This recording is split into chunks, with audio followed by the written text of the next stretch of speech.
Well, I'm Janice MacLean. I grew up here. I was born here and grew up here until I was 17 or 18 and left then to go, first of all, to Mount Allison University in New Brunswick and did a arts degree there.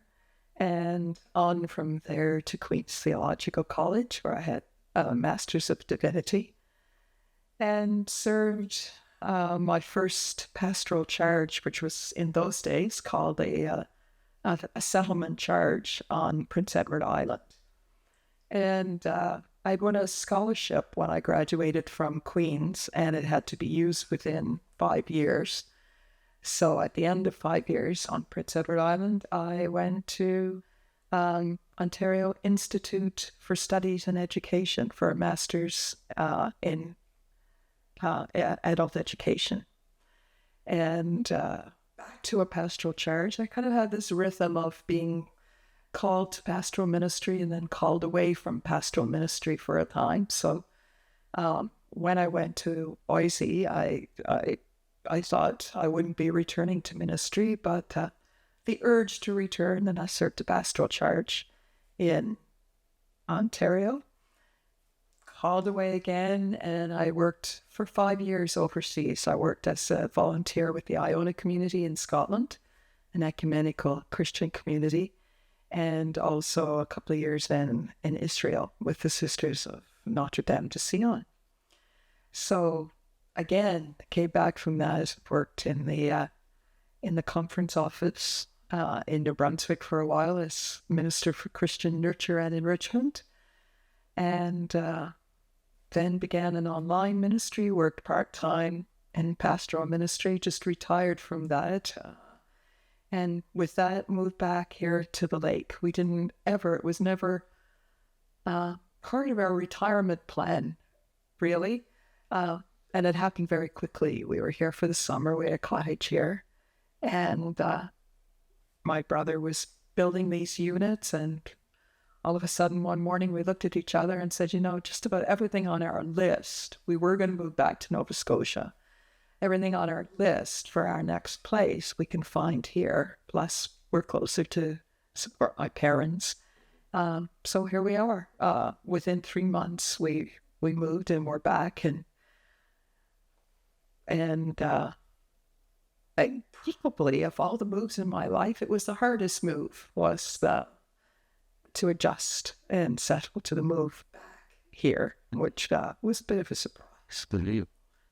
The neighbors, the people, there's a lot more new people here than there was. And yet one of the challenges of coming back is running into people who I hadn't seen in the 40 years I was away, or hadn't seen often. And they knew exactly who I was and where I was living and called me by name. And I knew them, but couldn't get names on them. So that was a strange sense of almost dissociation, like I know these people, but I can't, I don't know these people. So that it was became an exercise of memorizing details so I could describe them to Dad afterwards and find out who they were and get their names for the next time. The landscape, of course, is, that's the biggest, I'm going to say change in me, because the landscape is still the landscape. It's still the lake. It's still the hills. It's still the trees. But it's like I grew up not seeing it. And now that I'm back, it's my solace. It's my grounding. It's the beauty that I look out the window at every day that is always the same and always changing. And it's what grounds me here now. And yet I spend time walking thinking, I don't remember ever noticing the lake every day when I grew up here. I don't remember feeling a relationship with the trees that I feel has grown for me here. So that's landscape. Didn't change, but I did. And yet a lot of the things I've been remembering about my own work, my own ministry, my own interest, my own writings have been rooted in a spirituality of place. So it was there, but I had to come back home to really name how it has supported, sustained, and challenged my whole life, even though I wasn't here. It was still part of me, an unseen part of me till I came back to live here. Well, the lake, I mean, my brothers and sister and I still tell stories of, the work we did, the chores we did to get Mom to take us to the lake to go swimming, and swimming lessons that we had at the lake. And of course, the itch in the lake, that was always a thing growing up. And we know, as locals here, we didn't seem to get the itch, but if our cousins came, they would have this horrible reaction to swimming in the water. So that part of the lake I remember. I also, my brother David is 9 years younger than I am. So he was my baby doll when I was 9 and 10. And I remember taking him and my cousin. We used to, walk on the rocks on the lake and have peanut butter and jam sandwiches. So that kind of relationship certainly is what seeded in me the spirituality of place. And so it was, I don't know if you've heard anybody talking about what was Bald Mountain. It's not bald anymore, it's grown over. But when I was younger, one of the hills had a fire. I don't know the story of it. You'll have to get the older ones and to tell you that story. But it was bald, but there was a Barytas mine there. And so it was always fun when we were old enough that we could walk up the mountain by ourselves. And you'd walk past the old Barytas mines and through the woods, and then you'd come out the top. And all of a sudden you had this vista of the whole lake from North Lake, at the point, what we call the point. And that always seemed to be magic for me, that you could be above this hill, which is really just a very low hill, but it was like a mountaintop, and see the whole lake laid out before you. And I can remember we cousins come from Saskatchewan cousins, and how we were ever allowed, but in those days some things were weird. We were more sheltered in some ways and more free in another, but somehow we had a little backpack with hot dogs and matches, and we got up to the top of the mountain and we built a little fire to cook our hot dogs, and that remains one of my Bald Mountain memories, that we cooked these hot dogs on top of the mountain. Fortunately, didn't start a fire that wrecked another mountain. We did. The hill next to it now, my brother has a road up to, so you can get my dad to take you up there, because it's the same view, even better maybe, because I think it's a little higher. But it's still awesome. But I mean, that's what we got here too, in a littler way, is just this view overlooking the lake, and it's the moods of the lake, the shadows, the light, and the church was center and a priority. We went to church every Sunday. I always say that my mother was, she was our Sunday school teacher, as she was for generations and generations of children. And there were really only 3 kids in the Sunday school most of the time, myself, my sister, and my brother. But that never stopped Mom from putting us in the car, taking us down to the church and teaching us Sunday school there, and coming home, and then we'd go back to church. So it was, very much an influence growing up in the church. I think a couple of things stand out. I mean, didn't have to be able to sing or not. If you wanted to go to the choir, put on a choir hat in my early days and a choir gown, then you could do that and make church more interesting. My grandfather was the organist. I associate a lot of family with church. My, a lot of the people who went to church I was related to. Uh, my own call to ministry. I mean, when I was even as young as 8, church would be canceled down here because it would be stormy, but I'll play church. And, Mom would play the organ, Jesus Loves Me, and, I'd read from the Bible. I was 8 years old, and get my sister to take up the offering. So I played church. When I started thinking about ministry, I had opportunities. I went, when I was 16, on a thinking about ministry program the United Church had, and was sent to Manitoulin Island, and had 2 weeks of following around at people who were both ministers to sort of learn what ministry was like. And was only ever supported when I decided, when I was in grade 12, became what was called a candidate for ministry, was well supported by the church here, by the minister here. And it wasn't until I went to Mount Allison, and during my first or second year, came across people who didn't believe that women should be ministers.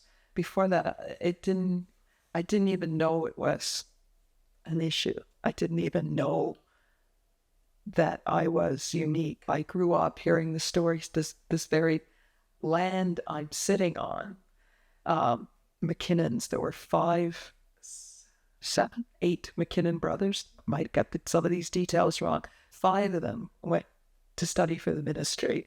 2 of them became doctors, and 1 stayed home. They ran McKinnon Farm.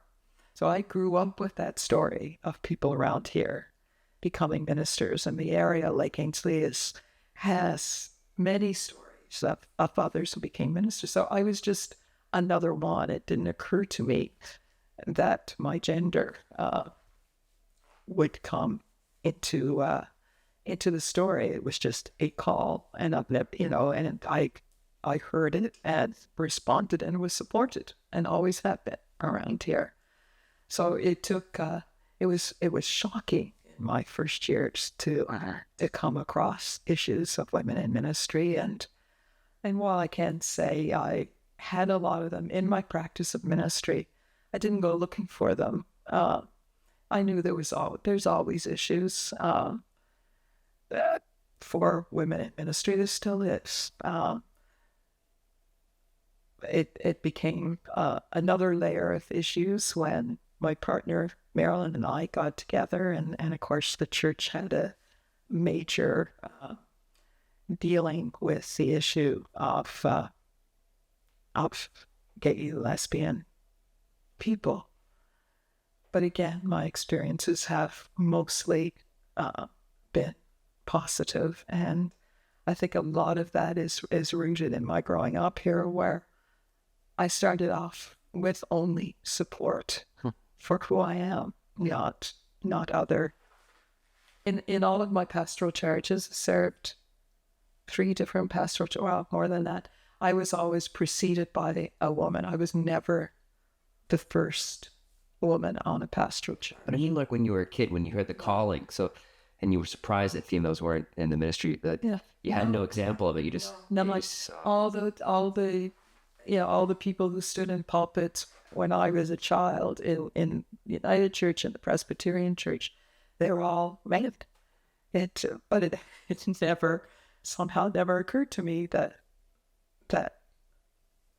I would be, different from the call. For me, the call, I guess, was the call, and it came to anyone who was called, who was able to respond. What does that tell you about your family and your community here being so progressive, really, for such a time? Very progressive here. I guess that. One, I don't know. I mean, I was treated differently in some ways, but it was more because, and I understood that I only rebelled a few times against it was because they respected the role of ministry. I remember coming home from theological college, you'd be home at Christmas, those kind of times, and and I'd be at parties and people would look at me and say, we have wine, red, you know that there was all kinds of the drinks there, but I'd be offered like orange juice or pop, even by my own family, who knew I would like a drink of wine or a whiskey. But those were different days. And so, now I can have wine. But in those early days, that was part of the respect for the role, not so much. It got tied up a lot with morals and that kind of thing. I can remember too, but I would. It's only since I came back 40 years later that I've ever been in the liquor store in Inverness. Previous to that, I got our wine for our summer cottage somewhere else along the way because there was just that thing about it. So that was one of my new experiences coming back. But for the first time ever, I saw inside the liquor store in Inverness. I always say one of my first memories and earliest memories, we grew up on what was a farm, and was feeding, and I would have to be very young, but I remember feeding a lamb with a milk bottle, and I think that's what, like a baby bottle. The mother must have rejected it, but that seems to be a memory that sticks for me. And now I don't even know if it's true because I don't even remember it as a memory, but it's the one that I tell now, being nearly my one first memory. So there was something to it. I have other memories of younger too, and again, one that it was the fall, must have been the spring, and the old plows that sliced the ground and then opened the furrows.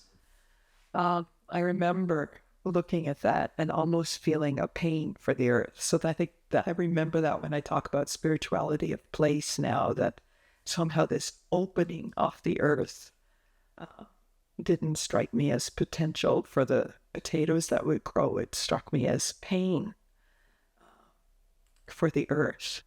And that memory I can still feel in my body. I feel it in terms of place, environment, and so that's an early one. I was young then too. I remember where I was. I was sitting on the veranda at home. Dad was, in the field where they planted the potatoes, and I do remember that.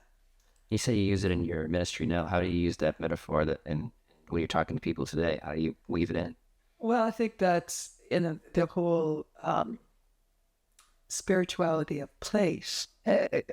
One of the things, I have a deep root in this in Celtic spirituality too, because of growing up here with all things Scottish. But there's a whole almost romanticism around Celtic spirituality, the seeing God in the ordinary. But almost all of it gets packaged without pain. And yet life is full of suffering and sorrow. And so I often use that story to bodily, we do feel the pain of the earth, whether we know it or not, whether it's as visceral as seeing it opened up. But there is a relationship with earth that reminds us that we have a responsibility to the earth. There's a reciprocity, and we've forgotten about our part in it. But we forget how to give back, even in as simple ways as gratitude every day. So that's been a huge part of core of how I teach, of what I teach, of what I'm living into myself in terms of my own spiritual path. Mm-hmm. And how have you found your coming back, your own spiritual path, just coming back? I'd love to touch on that again, and spirituality place now that you've returned. How does it feel? Well, and that's what I said. The place is soulless to me now in ways. It is like I came home to my own spiritual journey, not just home to my roots. The only other place that I felt it was strongly is I spent 3.5 years on the island of Iona. And of course, with my own Scottish heritage. But when I stepped off the boat in Iona and looked up at the hills, which are not unlike here, I just knew I had been there before, though I had never been there before. But somehow, in the spirit of place, I had been there before.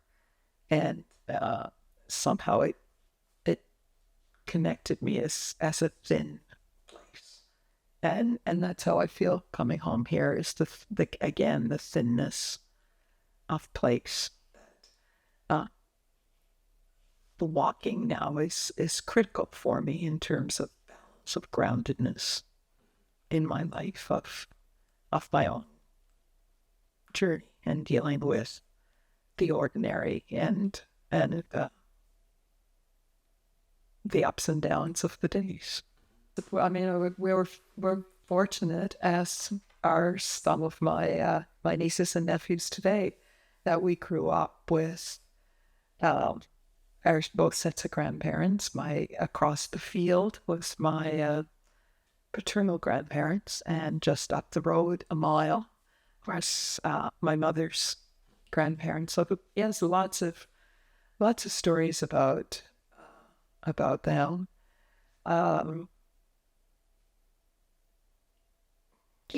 Sifting through to pick one. I don't know. The things that come most immediately to mind, of course, were, and we talked about it, my brothers and sisters and I, are the traditions, right? The things that happened over and over. And one of them, at Christmas, my grandmother, I had an interesting naming. I'll just divert here for a second. I had an interesting naming. I am the oldest. And when I was born, I think was about the time we were still living with my father's parents. And so I named them Nana and Papa. And they were Nana and Papa. And I guess I was maybe a little bit later realizing I had another set of grandparents. So I named them more Nana and more Papa. So some of my, most valued things are letters that my grandmother signs more Nana. And I just love that now. I just love it, that unique naming of Nana and Papa, and more Nana and more Papa, who became identified and lived into that identification themselves.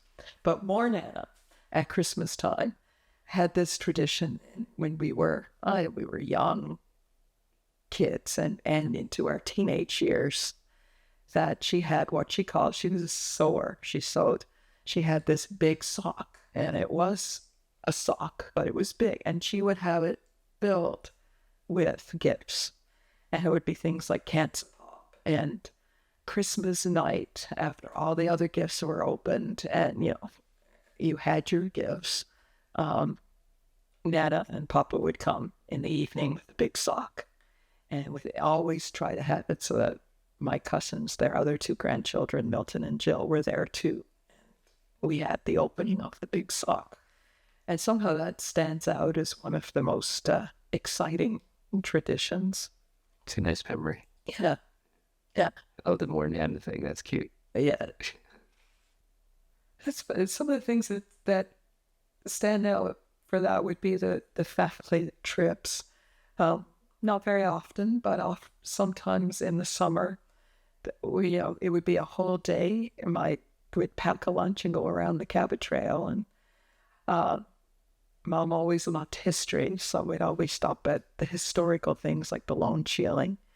And that seemed unique because, for the 6 of us, sometimes 7 if my grandfather, because we lived with my grandfather from the time I was 9 or 10 on. And then the other big summertime was my dad was self-employed, so he could never even get a full week off.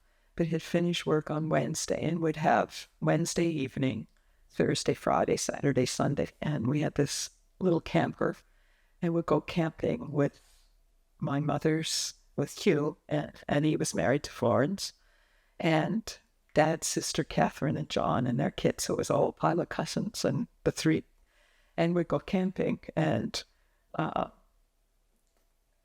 was always just sort of an amazing time too, because there weren't a lot of holidays. So those stand out as memories that were different from me. There's there's a whole bunch of other memories that are like,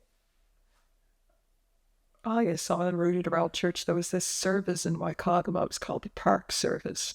It's an ecumenical service.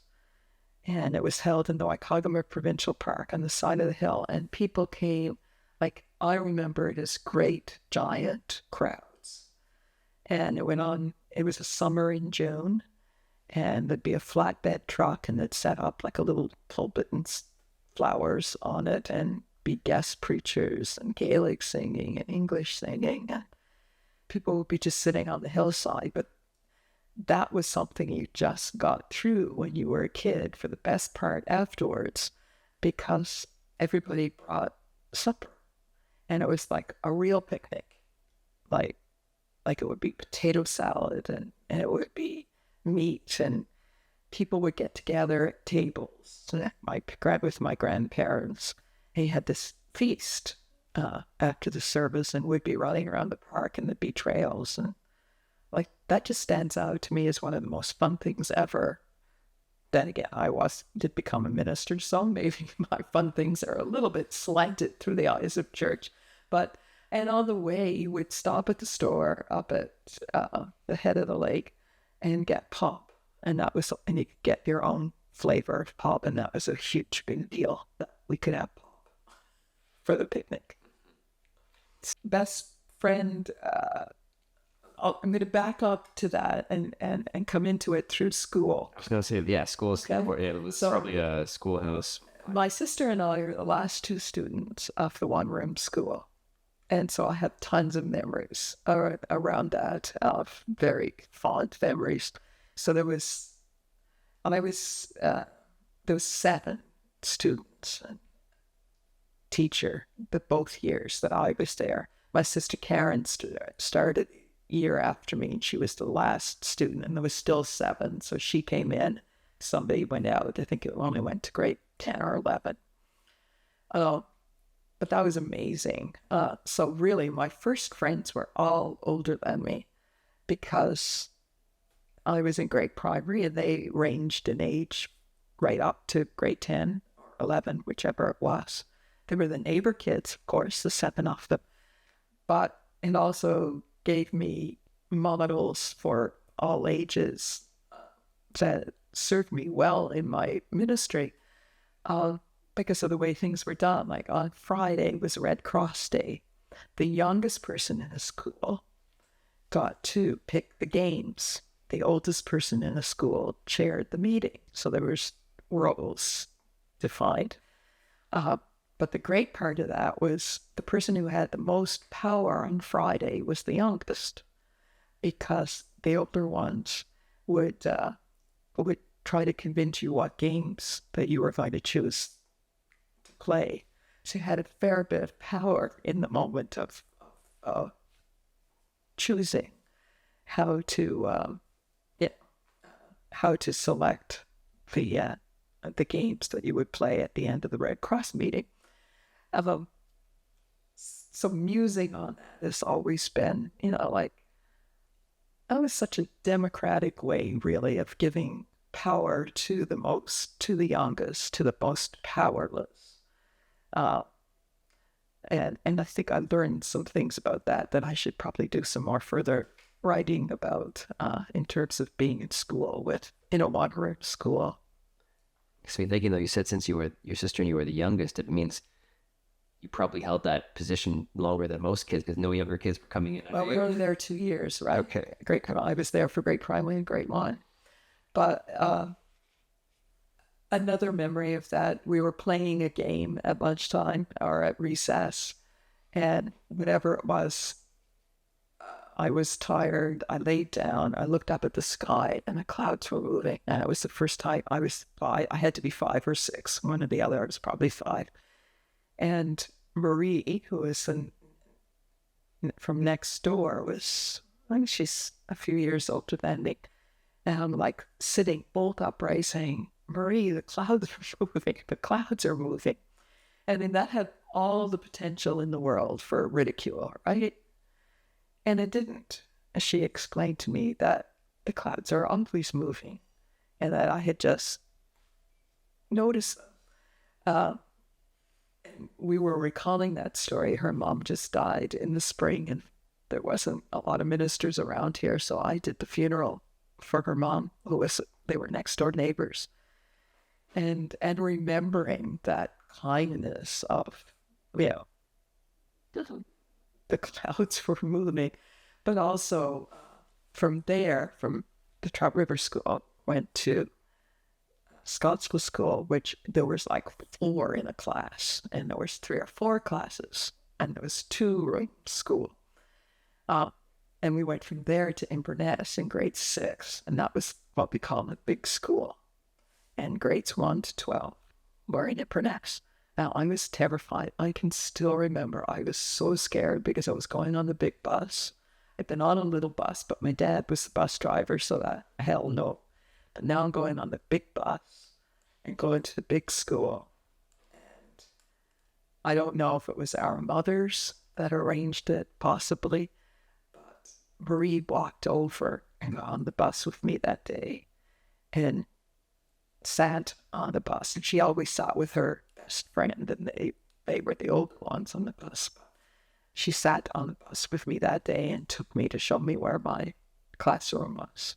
So, that kindness of neighbors and of that kind of friendship is my first experiences of friendship. And then, of course, one time I got to Scottsville, my best friend was Moron, and with Donald, who lived down the road, and we, went back and forth to each other's homes and we were friends and would still call ourselves friends, although we don't see each other much. But she would be who I would call my first friend. That was a school friend. And then in Inverness, there were other friends. But my first would be the kindness of older kids because of the one-room school. Yeah. Unique experience. I don't get anymore. You don't. Yeah, it's a big family. Well, and I used to say that about the church and being with churches, and even now, churches are not as intergenerational as they were. When I was growing up, all ages would be at church, and that's not true now. We're missing generations. But always saying that the one potential place left for people to try to develop programs, they don't have to be on Sunday morning, is the church that still can offer this potential that I grew up with, that all ages would be together, whether it was in church or at a party or somebody's anniversary, or birthday parties weren't just the kids your own age, there were everybody in the community, all 5 of us. Yeah. How did you reconnect? Did you maintain those bonds all the time, or did you? No, we didn't really, and they're not here either. Some of the kids I went to, like older ones, a few of them are here, but no, for the most part, the ones that I knew don't live here anymore. There was a time when you could go up and down the lake and you knew who lived in every house, and I certainly can't do that now. There's a lot of newer people. I was stunned. We came back the first day of December a year ago, and one of the big traditions I grew up with, I was so excited I was going to be here for it, was, first of all, it used to be held in the church basement. It was a Christmas concert. But in my later years, it was held in the fire hall. And it was, there'd be rehearsals for the Christmas party. You had recitations, like in the olden days, and there'd be a, nativity the bathrobes and the towels came out for the wise men and the shepherds, and the glitter for the angels, and music, singing, this kind of thing. So I, couldn't wait to go to the fire hall for the Christmas concert, and there's like tons of kids. And it's like the only two I knew were my own two nieces, my grandnieces, and it was totally different. The first thing that struck you is like, my God, I'm living in a community and I don't know hardly anybody who's here. And the second, the concert had changed in some ways too. They don't hold rehearsals. Kids are too busy. They do their own stuff in school. So they kind of just come up to the stage and do whatever they want to do, which was lovely and entertaining and so well anchored by the person who was emceeing it. And like always, Santa came. But it was just shocking, that so much had changed about not so much the culture of the lake, but the population of it. We do joke a little bit that my dad can usually figure out what's going on around here, and if he doesn't, Hugh does, and then they put it together at 4:15 when they get together for their daily visit.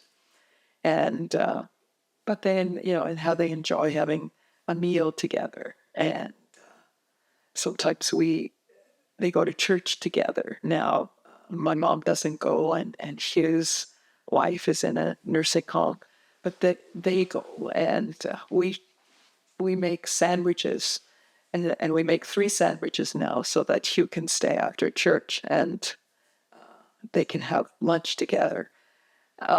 And if they don't have their daily visit, they check in with each other on the phone. And it's just so beautiful, because you don't see that in my other life away. I didn't experience, or experienced rarely, I'll put it that way, that kind of friendship between men. And yet I've seen it here with Dad and Hugh, with Dad and another man who has since died, where they would both lean back on their lazy boys, and this other man would say, "I'm on the lazy boy. Do you have your blade up?"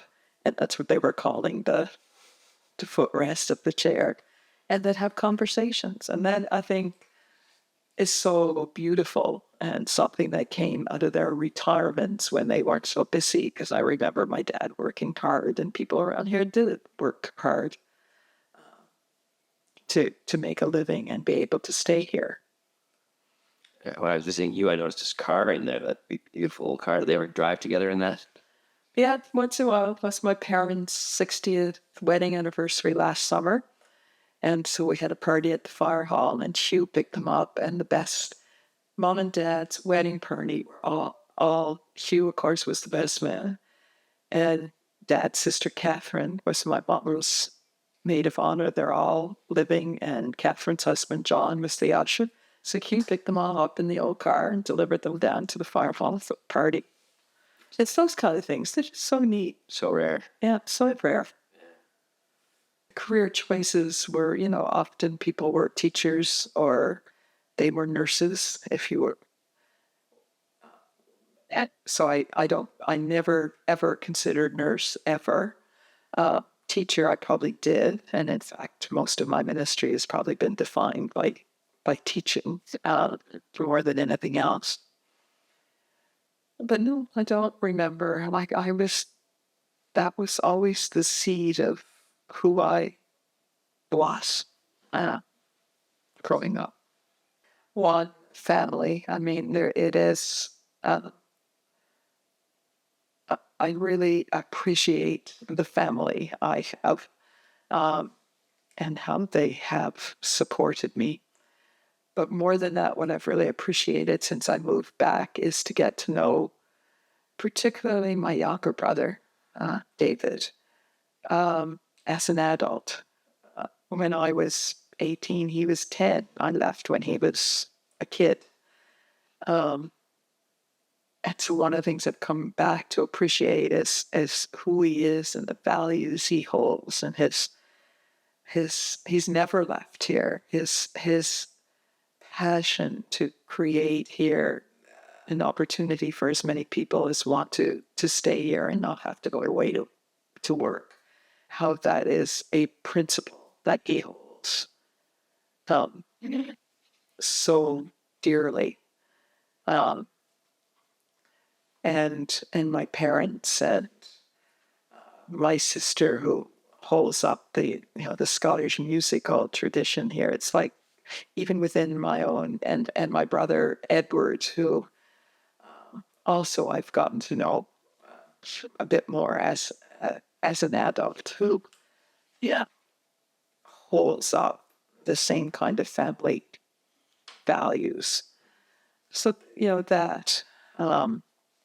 As I've said, land, I am so grateful to wake up every morning to the view that I see. It is more than just me looking out upon it. It is the whole world around me, welcoming my place on this earth. The spirituality that I grew up with, that I didn't know I grew up with, in terms of place, in terms of environment, in terms of,